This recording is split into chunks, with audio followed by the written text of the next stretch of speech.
All right, how's it going, everybody? Well, a little bummed, a little disappointed. I was underneath the trailer making this video and did not realize that I had a setting wrong on the camera and did not get any audio. Everything I was explaining, talking about the steps I was taking, no audio.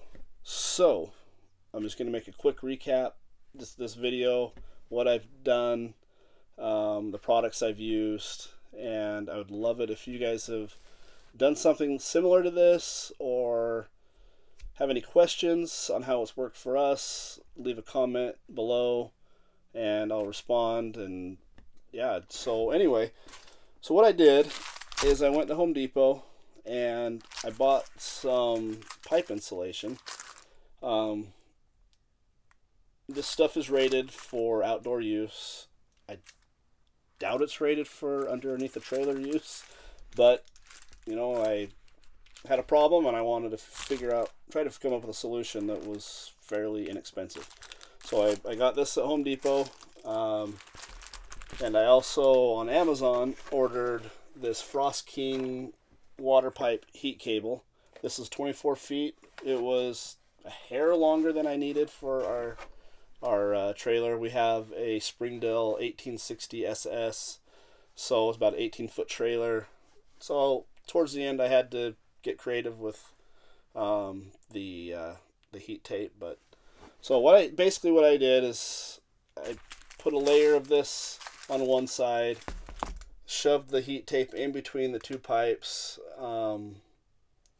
and then put another one on the other side. Put a zip tie around, pulled it tight, and I'm hoping through doing that, with a little bit of heat that this heat tape puts off, and with this insulation here, that it will keep my pipes underneath the trailer from possibly freezing. I haven't had an issue with them freezing yet. I have had an issue where the water supply line froze, and so did my filter.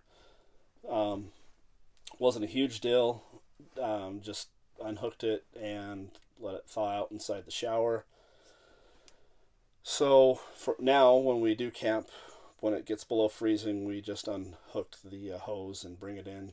I actually just bring it inside, lay it in the shower overnight, and then take it back out in the morning and hook it back up. And I also, in the meantime, fill up our fresh water tank, so we do have running water at night if we need it. So yeah, anyway, I hope this video is helpful to somebody out there. We wanted to just figure out a way to extend our camping season. We're going to Moab in a couple weeks and just didn't want to have any issues down there. It still gets into the 20s at night, and so it's not fun not having water. So anyway, yeah, if this video, like I said, if this video is helpful for you guys, leave a comment, give a thumbs up. Would love it if you subscribe to our channel. I'm going to try to do a lot more camping content as eventually as it starts warming up. It's January here.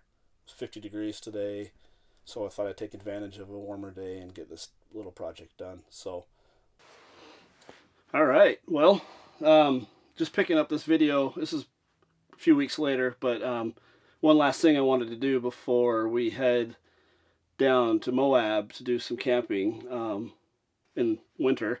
It's 1st of February right now. The other things I was doing underneath the bottom side of the trailer to get it ready for some cold winter camping, wrapping the pipes and stuff like that. So what I wanted to do was take this air return cover, put it towards the bottom of our bed down here, where our freshwater tank is, and some more plumbing. So I'm not too overly concerned about my freshwater tank freezing, but I guess there's always the possibility. So I'm hoping if I put this cover here, it'll allow some heat from inside of the trailer to get into that area and just keep it. I don't expect it to stay as warm as the inside of the trailer, but above freezing. So that's what we're getting ready to do. So I'm going to get a few tools set up and get ready to cut this. Just so you guys know, I am a carpenter. I do woodwork by trade, so doing this kind of thing to me is kind of normal. So I'm not too worried about it. Fingers crossed, won't have any issues. So, but if you're uncomfortable around tools, I would recommend, if this is something you're interested in doing, I'd recommend reaching out to a friend that, or somebody you know that would feel comfortable doing this. So anyway, so we'll just pick it up here and gonna get it laid out and taped up so I don't have any chipping on the wood.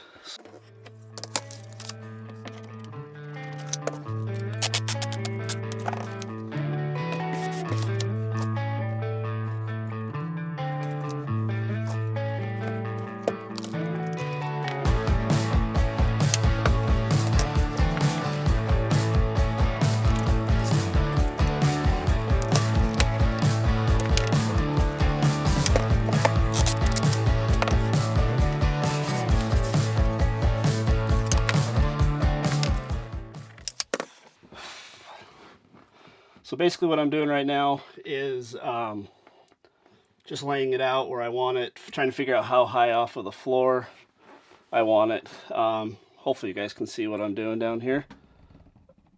And then putting the masking tape on. So I'm cutting it to this inside dimension here, just so I don't cut too much and it'll just slip right in there. So that's the goal, is just to get it to cut to this inside dimension. As you can see on the back side, it's white. Home Depot only had white, so I bought a can of Rust-Oleum brown spray paint, put a couple coats on there on this and on the screw heads as well. So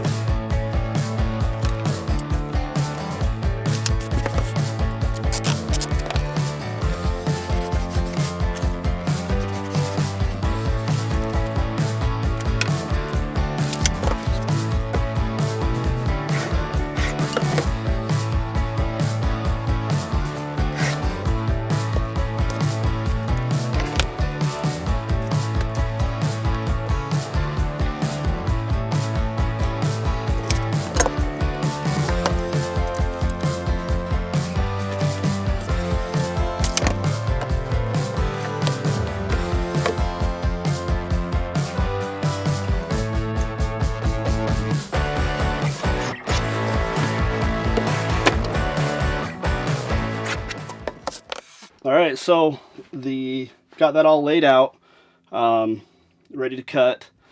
The next thing I need to do is I'm just going to pre-drill some holes in the corner for my jigsaw blade to get into, and I'll do it one in each corner and get to cutting. So yeah, just take your time. I don't know, this is kind of flexible, so if your blade does bind up, you know, your jigsaw could bounce a little bit. So just take your time, go slow. Shouldn't be an issue though.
Okay.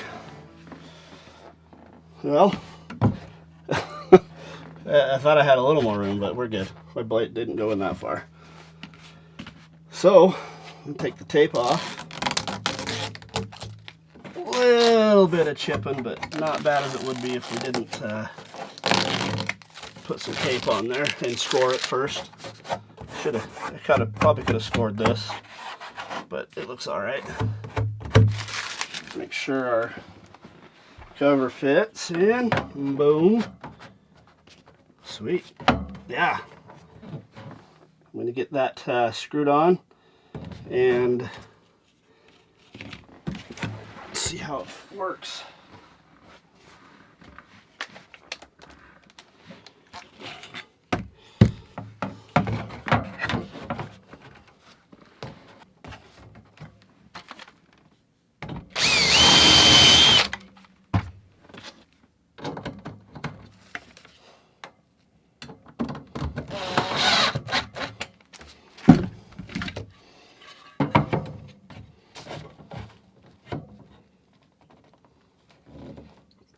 I'm a nut for level. I'm just gonna put this in for now, and then I'll end up adding that block to the back side.